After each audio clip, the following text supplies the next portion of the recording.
Meus irmãos, meu amigo, meu aluno, meu professor, a paz do Senhor Jesus. Hoje daremos início à lição de número 6 do primeiro trimestre da nossa Escola Bíblica Dominical do ano de 2026. Lição de número 6, que tem por tema o Filho como o Verbo de Deus. Lição que será ministrada no dia 8 de fevereiro de 2026. Eu sou Regis Souza, presbítero na Primeira Igreja Assembleia de Deus em Onápolis, sul da Bahia, presidida pelo pastor Antônio Carlos Miranda Sintra.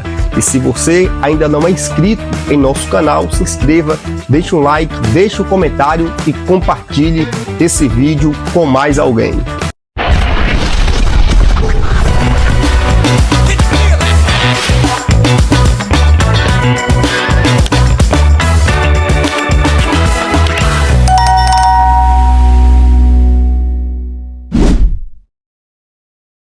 Texto áureo da nossa lição de número 6, João, capítulo de número 1 e o versículo de número 14, que diz: E o Verbo se fez carne e habitou entre nós, e vimos a sua glória, como a glória do unigênito do Pai, cheio de graça e de verdade.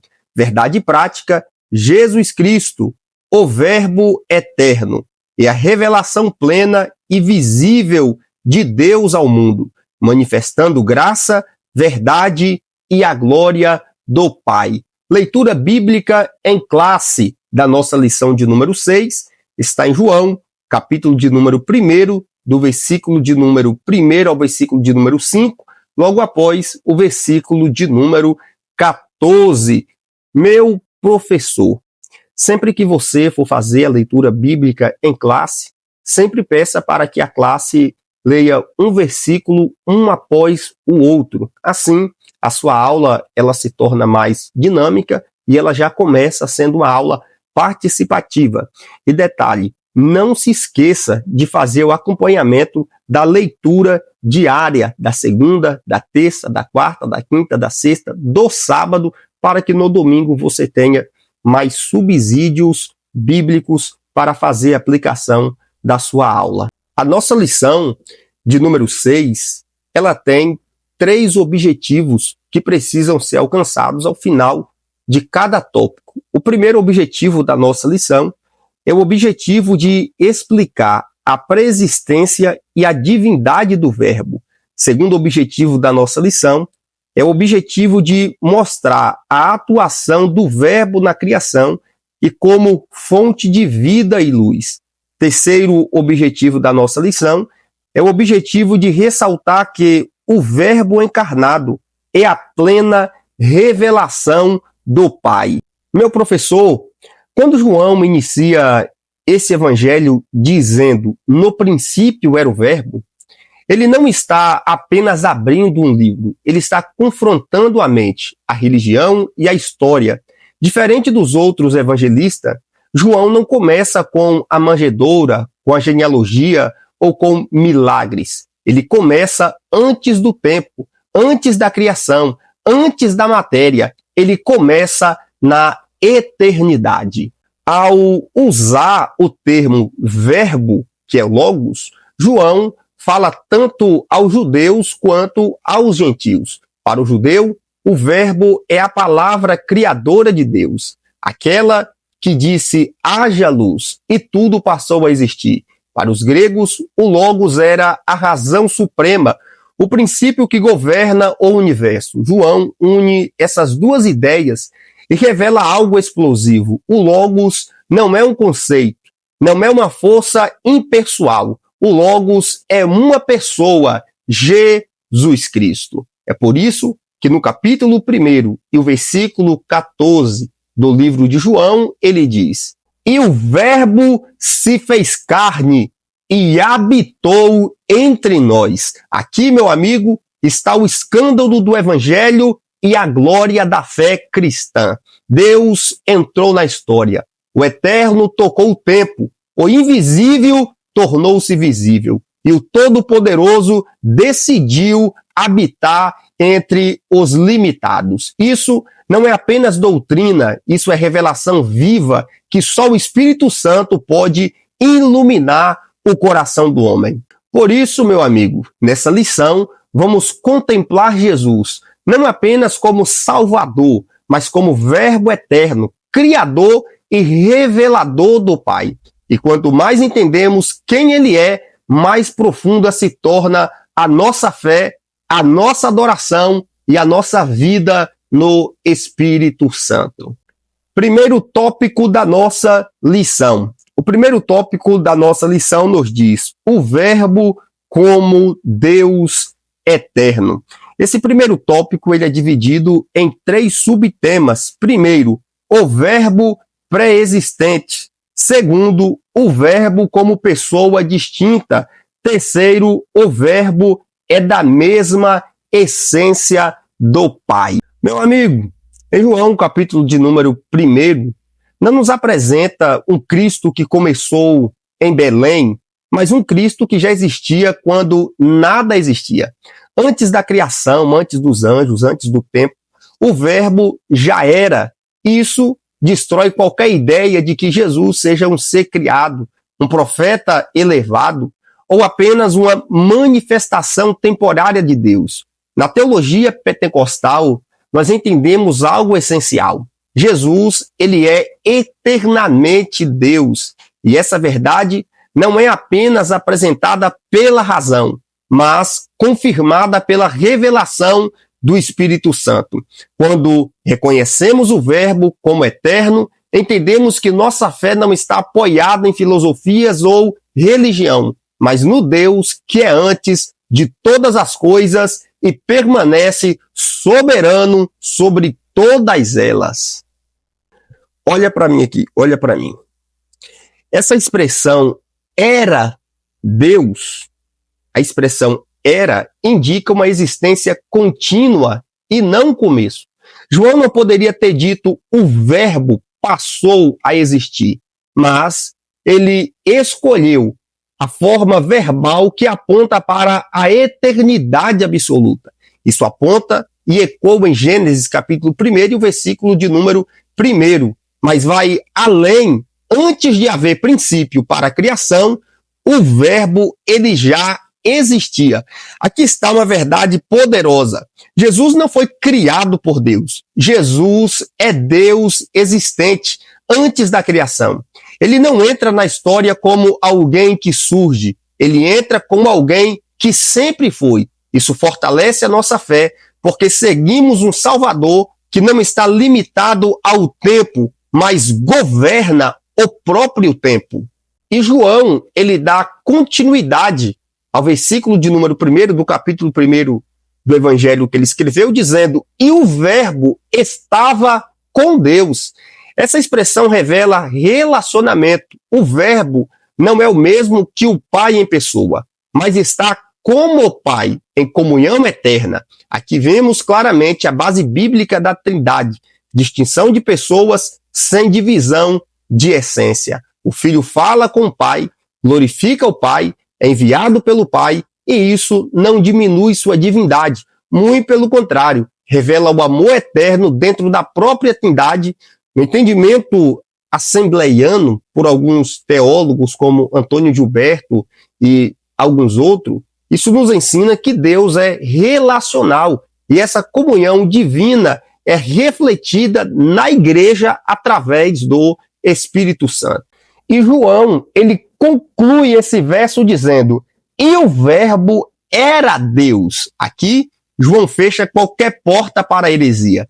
Ele não diz que o Verbo era um Deus com D minúsculo, ou semelhante a Deus, mas era Deus, mesma essência, mesma natureza, mesma glória. O Filho não é inferior, não é criado, não é um segundo nível de autoridade. E isso significa que quando Jesus fala, é Deus falando. Quando ele perdoa pecados, é Deus perdoando. Quando ele cura, liberta e salva, é o próprio Deus em ação. E é por isso que o nome de Jesus tem poder, porque ele não carrega autoridade delegada, mas ele é a própria autoridade divina. Segundo tópico da nossa lição. Segundo tópico da nossa lição que diz: o Verbo como Criador. Esse segundo tópico da nossa lição, ele é dividido em 3 subtemas. Primeiro, o agente da criação. Segundo, a fonte da vida. Terceiro, a luz dos homens. Meu amigo, depois de afirmar que o Verbo é eterno e é Deus, João revela agora o que o Verbo faz. Ele cria, sustenta e comunica a vida. O cristianismo não apresenta um Deus distante, mas um Deus ativo que fala e o universo responde. Na teologia bíblica, criar não é apenas iniciar algo, é sustentar continuamente. É por isso que dentro da nossa perspectiva assembleiana, isso é muito poderoso. O mesmo Verbo que criou todas as coisas continua operando hoje, trazendo ordem onde há caos, vida onde há morte e luz onde há trevas. O Cristo que criou o mundo é o Cristo que ainda transforma vidas pelo poder e pela ação do Espírito Santo. Em João, capítulo de número 1 e o versículo de número 3, João diz: todas as coisas foram feitas por intermédio dele, e sem ele nada do que foi feito se fez. O Verbo não é espectador da criação, ele é o agente ativo. Deus cria por meio do Filho, e isso harmoniza com Gênesis capítulo 1, onde Deus cria pela palavra, e em Colossenses capítulo 1, versículo de número 16, que afirma que tudo foi criado por meio dele e para ele. Isso nos ensina que Cristo não é apenas Salvador, mas Senhor da criação. Nada existe fora da sua autoridade. Ele criou todas as coisas. Então, nada da nossa vida está fora do alcance do seu poder. Glória a Deus e aleluia. Em João, capítulo de número 1 e o versículo de número 4, ele continua dizendo: nele estava a vida. A vida não é algo que Jesus recebe. A vida está nele. Ele é a fonte, a origem, o sustentador de toda forma de vida, física, espiritual e eterna. Fora de Cristo pode até haver existência, mas não há vida plena. É por isso, meu amigo, que é interessante você esclarecer para a classe que a vida que flui de Cristo é a mesma vida que o Espírito Santo comunica à igreja. Por isso que, onde Cristo reina, há vida, movimento e transformação. Na transição do verso 4 para o verso 5 do capítulo de número 1, e a vida era a luz dos homens, e a luz resplandece nas trevas, e as trevas não a compreenderam. A luz na Bíblia fala de revelação, direção e salvação. Jesus não apenas ilumina, ele vence as trevas. As trevas não podem apagar a luz, apenas resistir a ela, e elas sempre fracassam. Isso é uma verdade poderosa para a igreja. Em Cristo não andamos em escuridão. E onde a luz do Evangelho chega, cadeias caem e vidas são libertas. A luz do Verbo continua brilhando hoje pelo poder do Espírito Santo. Terceiro tópico da nossa lição nos diz: o Verbo como revelação do Pai. Esse terceiro tópico, ele é dividido em 3 subtemas. Primeiro, a encarnação do Verbo. Segundo, a plenitude da graça e da verdade. Terceiro, o revelador do Deus invisível. Meu amigo, depois de apresentar o Verbo como eterno e criador, João agora nos conduz à maior revelação do Evangelho. O Verbo não ficou distante, não permaneceu apenas na eternidade. Ele entrou na história. O Deus invisível se revela de forma acessível, concreta e pessoal. Aqui está o coração da fé cristã. Deus não se deu a conhecer, não por sonhos vagos, não apenas por profetas, mas em pessoa, para a teologia assembleiana, isso é essencial porque a revelação do Pai em Cristo é confirmada e aplicada pelo Espírito no coração do crente. Lembra? O Pai planeja, o Filho executa e o Espírito aplica. Em João, no capítulo de número 1 e o verso de número 14, a Bíblia diz: "E o Verbo se fez carne, e ele habitou entre nós." Entenda, esse é um ponto delicado e você precisa ser extremamente inteligente ao passar isso aqui para a classe. Por quê? Porque isso não significa que Jesus deixou de ser Deus, mas que Deus assumiu plenamente a humanidade sem perder sua divindade. Habitou aqui remete ao tabernáculo. Assim como a glória de Deus habitava no meio de Israel, agora a glória habita em Cristo. A encarnação mostra que Deus não tem medo da nossa realidade. Ele entrou na dor, no sofrimento, nas limitações humanas para redimir o homem por completo. Um Cristo que se fez carne pode salvar totalmente o corpo, a alma e o espírito do homem. Por isso, é interessante você esclarecer para a classe que a graça salva, restaura e levanta totalmente o homem. A verdade liberta, confronta e transforma. Onde Cristo reina, há equilíbrio entre santidade e misericórdia. Em João, capítulo de número 1 e o versículo de número 18, ele conclui dizendo: "Ninguém jamais viu a Deus, o Deus unigênito que está no seio do Pai. Esse o revelou." Jesus não apenas fala sobre Deus, ele mostra quem Deus é. Quem vê Jesus vê o caráter do Pai, seu amor, sua justiça, sua compaixão, sua misericórdia, seu poder. Cristo é a exegese viva de Deus. É o Espírito Santo quem continua essa revelação hoje em nosso coração, abrindo nossos olhos espirituais para conhecer o Pai através do Filho. Por isso, conhecer Jesus não é apenas informação teológica, é experiência espiritual. Em conclusão, meu amigo, nesta lição, nós somos conduzidos a uma verdade central da fé cristã. Jesus é o Verbo eterno, criador e revelador do Pai.